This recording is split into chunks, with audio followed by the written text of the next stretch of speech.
everyone. Thank you for taking part in this community conversation about homelessness in Leamington. What we'll be discussing over the next few slides includes the local housing market and housing affordability, what causes someone to experience homelessness, the local homelessness landscape, homelessness prevention, and what you can do. First, let's briefly discuss the housing market in Canada before taking a closer look at things locally.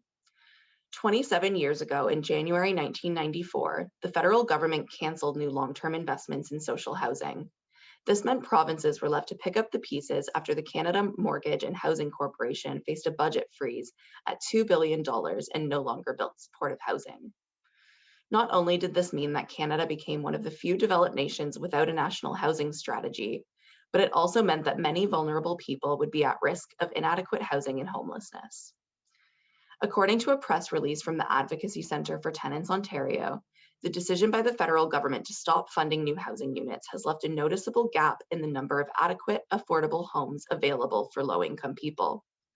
Between 1985 and 1989, the federal government helped fund 5,356 units of social housing per year. If Ottawa had continued to fund social housing at this rate, between 1994 and 2013, over 100,000 homes could have been built. The pattern of social housing prices in Toronto, Ontario, and Vancouver, British Columbia provides shocking evidence that housing may be becoming too expensive for middle-income families and individuals. In 2004, for example, both Toronto and Vancouver had an average housing price hovering over $320,000. In only 9 years, that average rent for Toronto rose to over $500,000, an increase of over 60%. In Vancouver, an even more incredible rise in housing prices was seen, with an average unit fetching for over $750,000 by 2013. That's an increase of over 200%. Taking a closer look at the local housing market, let's first turn our attention to vacancy rates and what they look like compared to provincial and national averages. You'll see that for the most part, our rates have fallen in line with provincial trends, with a few outliers on both the high and low extremes. In recent years, we've remained pretty in line with Canada and Ontario, with the exception of 2018, where you'll see Leamington's vacancy rates fall far below the provincial and national averages. While our vacancy rates locally have not drastically changed in the past couple of years, we've seen a very different trend in the average rents in Leamington. In fact, from 2018 to 2019, we saw a massive increase in the average rent from $847 to $1,082. That's a difference of $235 monthly, an increase of nearly 28% in just 1 year. What do our local average rent prices mean for rental housing affordability? Local data from 2018 reveals that approximately 47% of renter households in Windsor-Essex are spending 30% of their income or more on rent, meaning that they're living in housing that is not affordable to them. That's nearly half of our local population that cannot afford the average apartment rent. It's important to note as well that the most recent rental housing affordability data, which is presented here, predates the 28% increase in the average rent from 2018 to 19, meaning that it's more than likely that the rental housing affordability has increased since then. What's more, households in the bottom third of renters' income distribution, being households with an income of $23,900, are essentially entirely priced out of the rental market, with only 10% of available units being affordable to them. Why is this important? The availability of affordable housing is a key driver in addressing homelessness. An estimated 10,869 renter households, which includes the 47% mentioned on the previous slide, are living in housing that is unsuitable, inadequate, or unaffordable, and are not receiving subsidized housing and are in need of affordable rental housing. In 2019, the City of Windsor put together a housing and homelessness plan, part of which outlined how many additional affordable rental units would be needed to provide all those in need with an affordable place to live. Based on the data from 2018, to fill the current housing gap and account for population growth changes, Windsor-Essex would need 12,900 additional affordable rental units by 2028. Many people ask what causes homelessness. It's a good question, but the real question we need to be asking is what has happened to people that creates barriers for them securing and maintaining housing. This approach recognizes that the root cause of homelessness is trauma. Quite simply put, people experience bad things and have varying degrees of ability to process what has happened to them. Some of the factors that determine our ability to respond to a trauma include whether or not we have support from family or friends. Does a person have enough money to make ends meet? And can that person access mental health and primary healthcare services? What the literature is very clear in explaining to us is that homelessness is rooted in trauma. Because people do not have the supports they need to process their trauma, they may experience homelessness. For this reason, it's very important that when we try to support someone experiencing homelessness, we always employ a trauma-informed service delivery approach. This approach means we do not judge. We recognize that it's important for the person to have as much control as possible in making decisions about what help they will or will not receive. It means we look at reducing the harm to the person and we ask the question, tell us what happened. A variety of different factors can contribute to an individual's experience of homelessness. Often, people experience homelessness when all other options have been exhausted, or they're dealing with a circumstance that makes it difficult to maintain housing, or both. Some of the obstacles that may lead a person to experience homelessness include eviction, the affordable housing crisis, a family breakdown, including but not limited to domestic violence and abuse, loss of employment, and coping with mental illnesses or addictions, which makes it difficult to maintain independent housing. When we discuss the circumstances that can lead someone into homelessness, it's important to consider their interactions with our systems and institutions. First, let's take a closer look at housing loss through interaction with our healthcare system. 1% of Windsor-Essex's homeless population enters homelessness through hospitalization. These are folks who have nowhere to go upon leaving the hospital and are discharged into the shelter system. 1% may not seem significant, however, any percentage value still represents individuals who are entering homelessness, and that alone makes the number important. Next, we see that 10% of housing loss can be attributed to interaction with the justice system through incarceration. These are individuals who are entering homelessness after leaving the prison system, which presents a number of challenges and barriers on its own. Finally, 36% of Windsor-Essex's homeless population experiences housing loss through the child welfare system. That's over 1/3. Homelessness through interaction with child welfare can occur for any number of reasons due to the complexity of home dynamics. However, when the number is this statistically significant, it's important to think critically about where there might be gaps to fill within our service systems. In Windsor-Essex as a whole, we see the largest percentage of those experiencing homelessness in single adults, followed by youth, and then families and couples. The demographic breakdown of homelessness in a region is important because it shapes what supports will best serve the diverse needs of the community. When looking at homelessness among key demographics in Windsor-Essex, it is important to consider how marginalized individuals might be disproportionately impacted by housing insecurity and homelessness. Within Windsor-Essex's general population, individuals identifying as Indigenous make up 2.5% of our population, and those identifying as Black or African Canadian make up 3.6%. However, these marginalized identities make up 18% and 9.6% of our homeless population, respectively. That's a near 20% gap. This tells us that there are deep-seated barriers that exist for racialized people's housing conditions, including housing affordability, stability, safety, and security of tenure. When the data shows imbalances like this in the homelessness service system, it's important to have an intersectional approach to addressing homelessness in order to ensure that everyone is served with equity.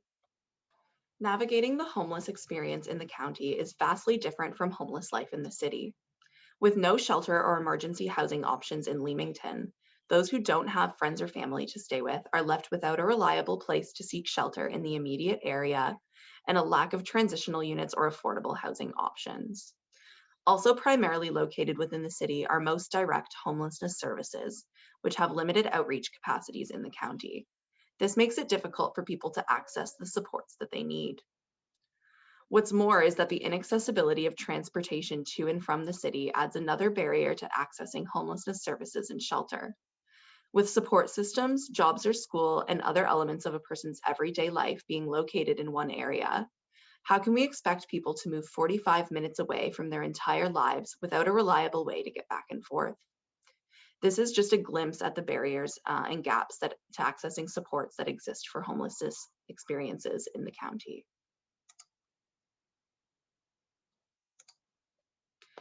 In Leamington, a large proportion of our homeless population are living in hidden homelessness. Hidden homelessness can be defined as living temporarily with others, but without guarantee of continued residency or immediate prospects for accessing permanent housing. This includes those who are couch surfing, incarcerated with nowhere to go once released, living in cars, abandoned buildings, church properties, hotels, motels, or hostels. On a macro level, data collected from those who are visibly homeless make up 20% of the homeless population, where an estimated 80% are hidden homeless. This number is even higher in rural communities like Leamington.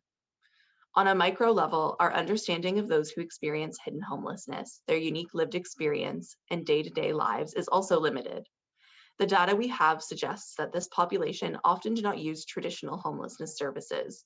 Some factors for this include an unease with the shelter environment, feelings of pride, as well as a desire to conceal themselves from society due to the social exclusion they are subjected to. Among this group, women and youth are more likely to experience hidden homelessness as they are less likely to seek out shelter services.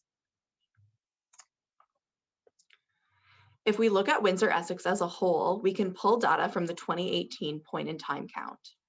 The PIC count is a national initiative to measure homelessness, wherein trained community volunteers were placed throughout the community to survey and count individuals, families, and youth experiencing homelessness.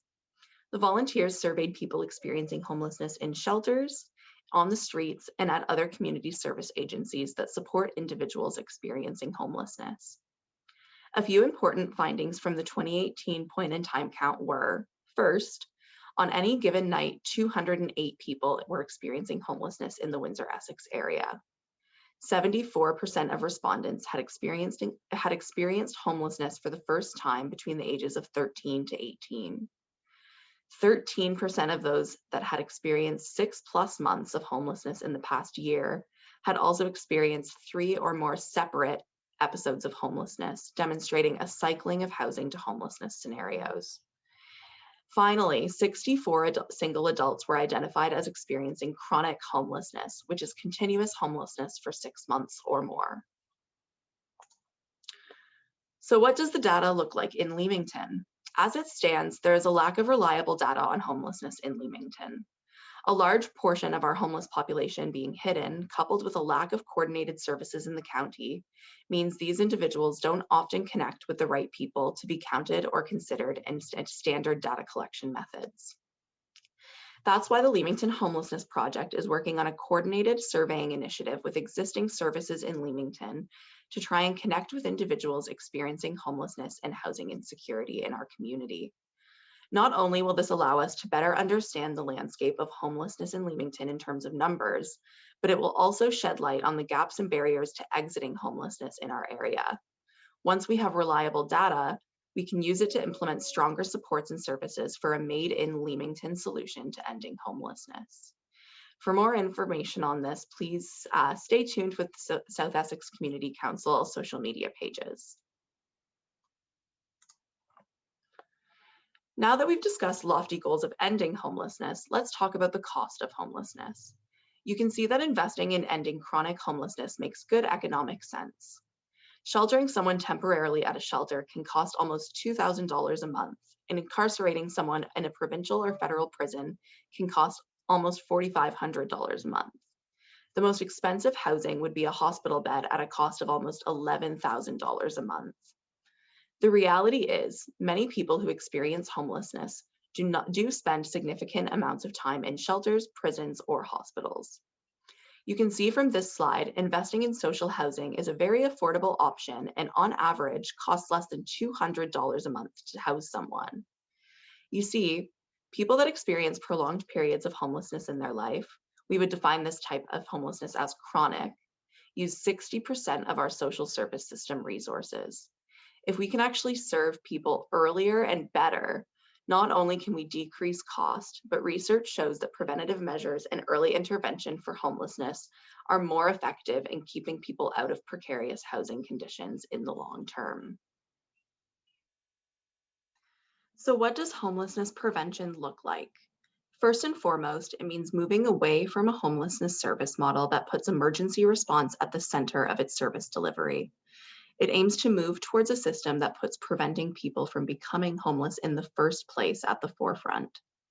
Of course, with a homelessness prevention model, there are still always going to be those who experience homelessness at some point in time.